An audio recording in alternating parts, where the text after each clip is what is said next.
Hello, people watching car reviews on the internet. Welcome to this, the 2024 Honda Ridgeline Trailsport Edition, which means this is their most off-road capable version of their little pickup truck. So today I'm gonna get up in the air, see how it is constructed, nerd out the tech specs, and then we're gonna go put it to the test out in the dirt and see what this thing can do.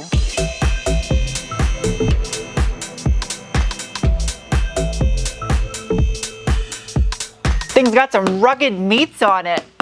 It's got some good tread to it. Little beer can muffler. Oh, it's the box.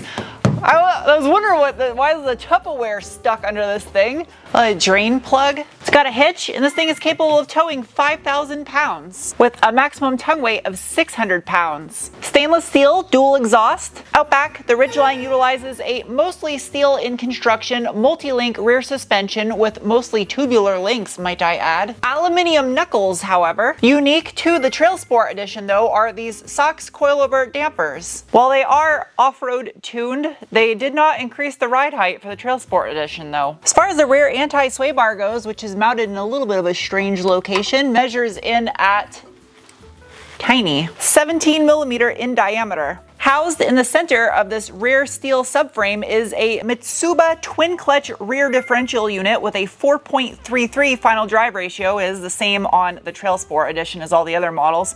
It does have active torque transfer system that will torque vector 100% of the torque to either left or right wheel, and also in cornering it'll send 80% of the available torque to the outer wheel, overdriving the inner wheel by 15%. This second generation Ridgeline, codenamed YK3 internally for you chassis code nerds, weighs in at 4,495 pounds and has a front to rear weight distribution of 57.3, 42.7. That's plastic. One of the biggest selling points of the Trailsport is that it supposedly has more skid plating.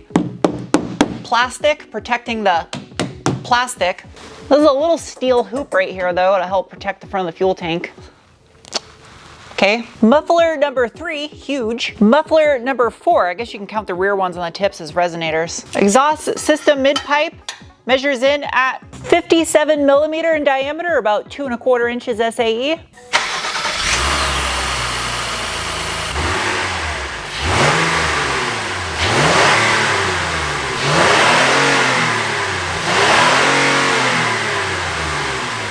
As far as transmission goes, you only got one option with the Ridgeline, and it is the ZF 9HP48. It is a twin dog clutch unit with shift-by-wire and has a maximum torque input rating of 480 newton meters, which is equivalent to 354 pound-feet. And since this thing has a transverse mounted drivetrain configuration, unlike most all trucks that are longitudinal, it has a torque transfer unit up here by the transmission that will send up to 70% of the available torque to the rear wheels. It can also do active yaw and overdrive the rear wheels by 2.7%.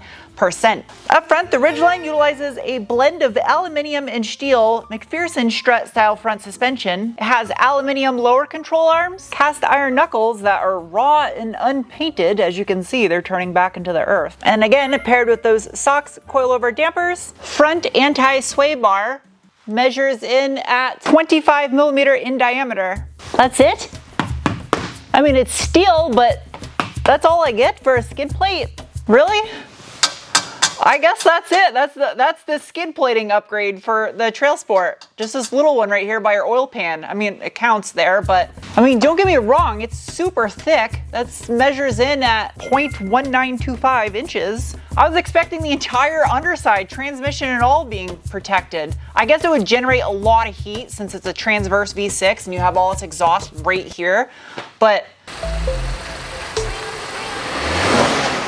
all right, it's time for the braking test. No one behind me.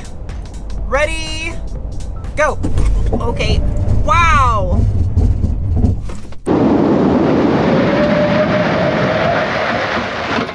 Talk about pedal travel.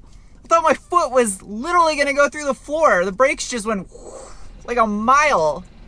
There's a lot of ABS feedback. Stable braking, but it stayed straight and actually pretty good stopping distance. Not bad. That braking was just made possible thanks to a 2-piston caliper with a 320 millimeter or 12.6 inch front rotor. The wheels on the Trailsport edition are an 18x8 with a positive 45 millimeter offset Enkei alloy. Hard not to love a classic 5-spoke design and the fact that they're painted gloss gunmetal instead of black like every other new vehicle on the market today. And they're wrapped in a set of two 45, 60, 18-inch General Grabber all-terrain tires. It is the AT Sport. If you want to get technical, has a nice side tread to it too. The ducting on the side of the front bumper is actually functional aero as well. Power steering or transmission? It's a transmission cooler. You can see the transmission cooler is divorced in front of the AC condenser. It's not part of the radiator like some vehicles. Inner fender liner, all plastic. Tons of plastic cladding on the bottom to help protect from rock chips. All plastic rear inner fender liner. Out back, you go down to a single piston floating caliper, but up to a 330 millimeter or 13-inch rear rotor thanks to the inner parking brake drum. And the wheel and tire, same size as you get up front. Wait for it. That's a Ridgeline with a little bit of a lift kit. Yeah? Yeah, that's how it should look right there. That's the ride height, Honda Trailsport. In the name of science, it is now time to give it the beans. Bolstering assessment conduction commence. It's sloppy. There's not a lot of bolstering to the Ridgeline seats, even in the Trailsport. The Trailsport at least has a different interior. There's orange piping everywhere all throughout. The seats are heated, 3 levels of adjustability. The steering wheel is also heated, and those seats are power memory as well. As far as drive modes go, I have normal and econ. And that is efficient. And then you can turn it off, and then it's not eco.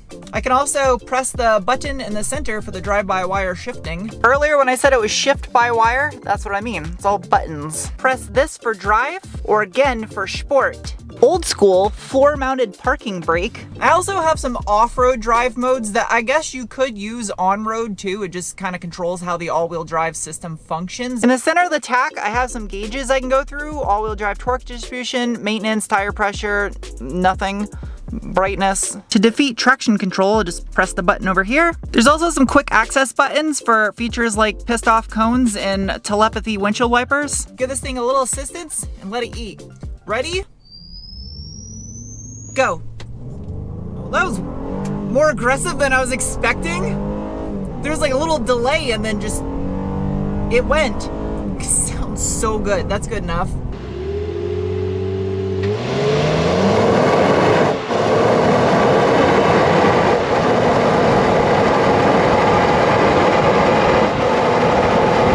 No fake sound generation either, just raw temple of VTech in your ears. Hood pop. It's a short little hood. It's a heavy hood, super heavy hood with no hood struts. Underneath the hood of the 2024 Honda Ridgeline is the J35Y6, which is a single overhead cam, 60-degree naturally aspirated all aluminum V6 that produces 280 horsepower at 6,000 RPM and 262 pound-feet of torque at 4,700 RPM. The engine cover looks like it's a leaf, kind of. A wrinkled leaf. It says Honda. Because this is a 60-degree V6 in a transverse configuration, you can see the coil packs are all easy to access because the valve covers are right up here on top. Big plastic intake platinum. There's all kinds of additional little chambers on the air intake ducting, as I like to refer to it as the fish lung, and just flows into the airbox right into the throttle body. What is this? This is a fuse box? Yeah, it's cute. Tiny little thing. The oil fill cap is tiny and way down in here. It looks like it'd be easy to make a mess. Digging in a little bit deeper on this 3,471cc V6, it has an 89 by 93 millimeter bore and stroke with an 11.5 to 1 compression ratio. The exhaust manifolds are cast into the head and it employs Honda's VCM variable cylinder management, which means it can drop it down to 3 cylinders to save on fuel. It also has iVTEC on intake and exhaust valves and traditional VTEC on the intake valves only, which kicks in at 5,350 RPM. All right. Let's take this thing out on some trails and sport it.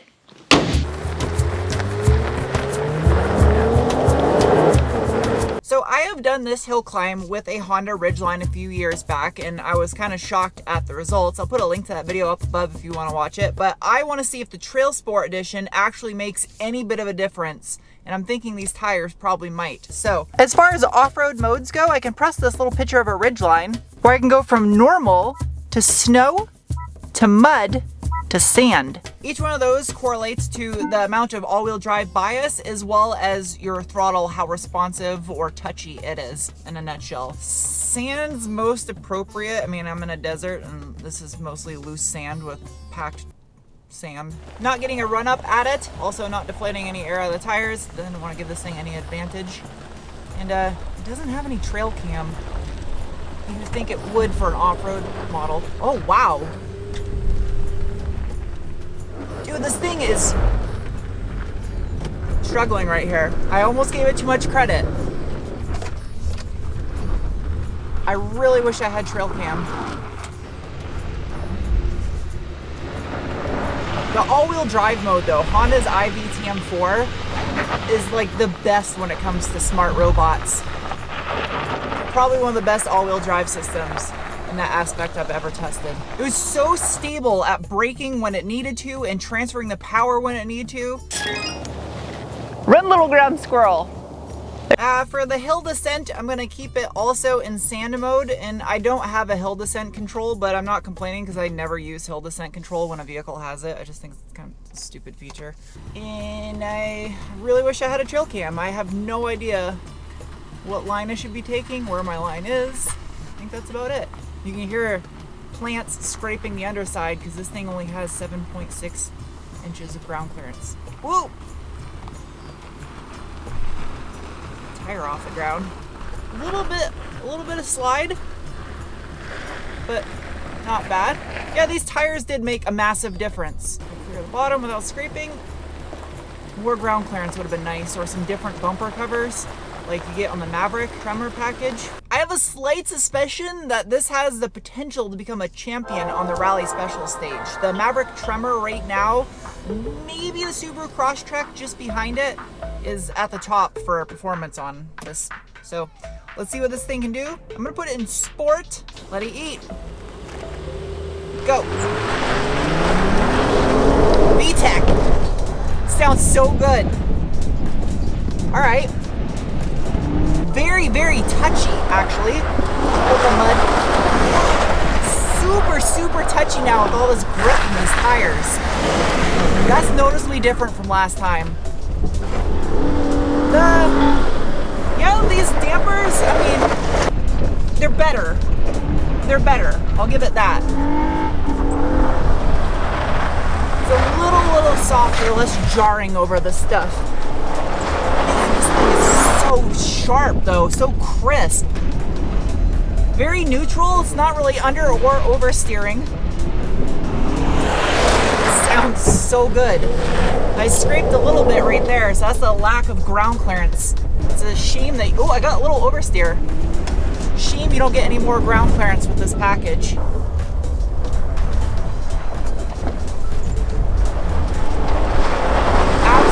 Phenomenal though. Oh, lots of oversteer. That end came way out.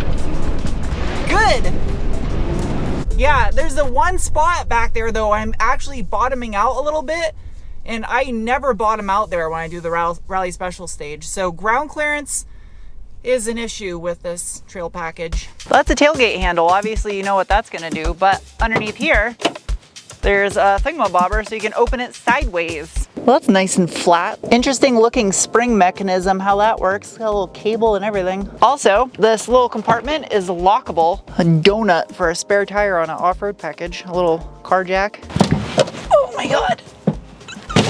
A real entrepreneur would buy one of these, fill it with water and vegetables, and park at a stadium and sell soup out of the bed of your truck. It's got an escape handle. I don't want to test it though. Let's see what's inside here. There's a little storage compartment right next to a LED light in the bed. Another LED light on the other side. One of 8 tie-down locations. This is a Ridgeline back seat. You get a 12-volt cigarette outlet style plug, no USBs. You get some vents though. a center armrest with 2 cup holders and a square for one of those weird White Castle burgers. I've never actually had one before. I don't know if they're any good.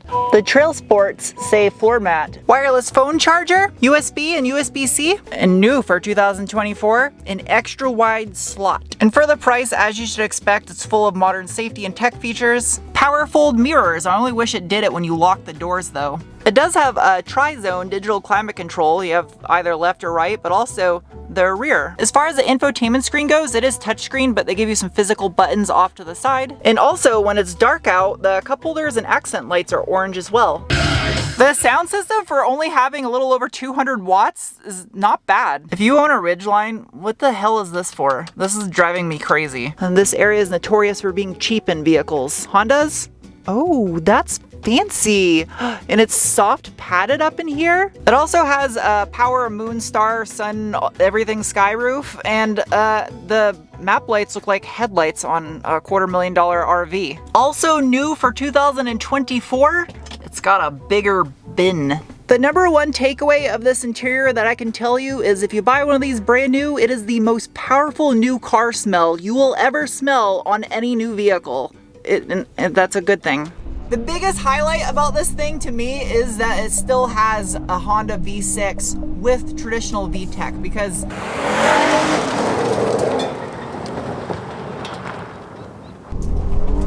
the sound when it engages, 5350 RPM, just roaring. I love the sound of this engine. And when everything has gone to forced induction 4 cylinders, this thing is a treat. Oh, it sounds so good. Now, I typically like ZF transmissions, but the ZF 9-speed in here, I notice, is kind of got a massive delay at times when you go to take off from a dead stop, especially if it's been parked for a while and you hop in, you want to go. Also, in the manual mode, it will shift automatically for you when you approach redline. It won't actually let you bring this thing all the way to redline on the gauge, nor even fuel cut. Fuel cut on this engine is 7,200 RPM. So it can rev about 500 or 600 RPM higher than where this thing is shifting at. And I'm pretty sure you want to hear those sounds of the glorious VTEC V6 all the way up to the maximum point. I do feel that they could have done more as making this a true off-road model. Stuff that would have enhanced what it is, not trying to make it compete against a TRD Pro Tacoma or a Pro X4 Frontier, like trail cams. That would have been nice. Also a taller spring, which you get on a Maverick Tremor to give a little bit more ride height. You also get that on the Crosstrek Wilderness. Even though this isn't an on-road review, the on-road handling is good in this thing. It doesn't really ruin the ride quality with this Trailsport edition. The fuel economy is less than something to get excited about. It's not terrible, but it's nothing wonderful either. I feel this thing is the Mitsubishi evolution of pickup trucks. That's where this thing fits in, especially with the iVTM4 all-wheel drive system. It is by far my favorite all-wheel drive system of this type of transverse mounted unibody vehicles.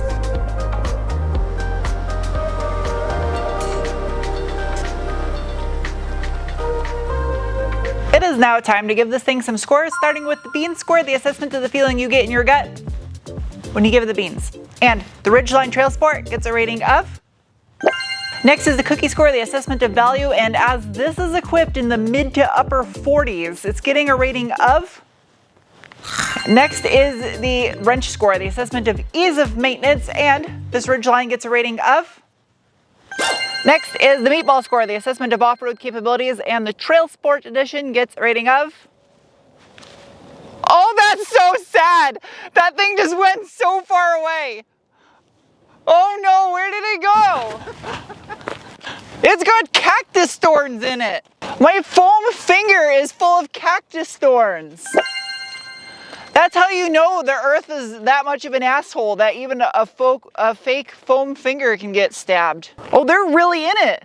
Lastly is the penguin score, the assessment on how much I personally like a vehicle, and the Ridgeline Trailsport gets a rating of.